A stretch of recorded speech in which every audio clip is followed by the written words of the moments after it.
Hello, everyone. This is Tom Fox, and I'd like to welcome you to the Daily Compliance News. The Daily Compliance News is an offering of the Compliance Podcast Network.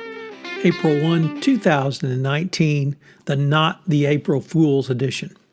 First up, a very interesting McKinsey report that talked about blockchain in the context of Occam's razor. And as blockchain has been extolled as a revolution in business, it turns out it really hasn't happened. While there's still a sense that blockchain is a potential game changer, there are also emerging doubts, particularly given the amount of money and time spent, that really little of substance has been achieved. Of the many use cases, a large number are still at the idea stage, while others are in development with no actual output. The bottom line is that despite billions of dollars invested and nearly as many headlines, evidence for practical, scalable use of blockchain is thin on the ground. And of course, the answer is that a key to finding value is to apply the technology when only the simplest solution is available. And unfortunately, it's not always the simplest solution. Next up, Scott Moritz over at Protiviti, one more time. He says that every college should do a root cause analysis, certainly every elite one, around the college admissions scandal. This is not an investigation. This is a root cause analysis.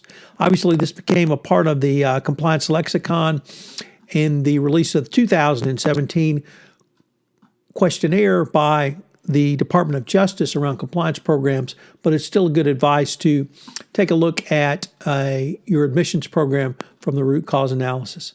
Next up, it looks like that congressional Republicans may kill NAFTA 2, Trump's signature foreign policy, or at least his foreign economic policy measure. They want him to undo or stop and reverse the tariffs.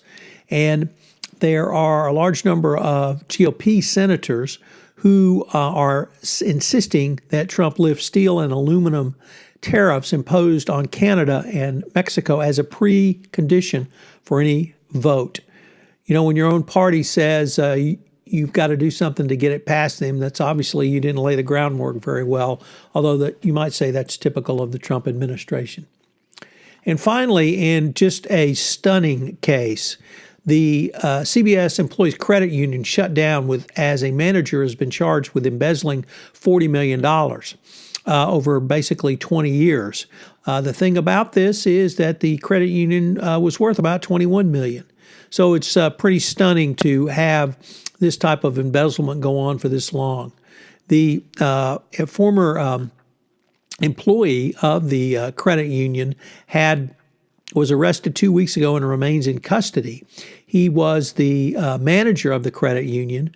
His name was Edward Rostahar, and he had been an employee at the government regulatory agency, the NCUA, who oversaw credit unions, and this gave him a unique insight as to how to commit the fraud.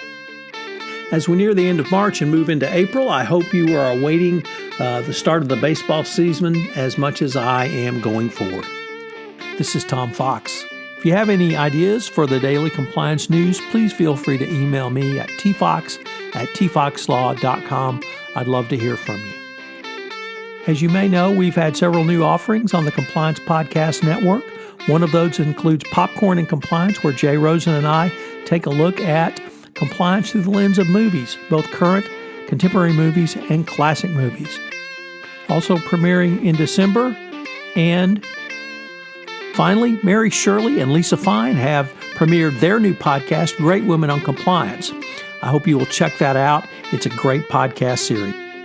We have several other offerings that are in production that will go live hopefully in Q1 of 2019. I hope you will check back to see the offerings on this Compliance Podcast Network.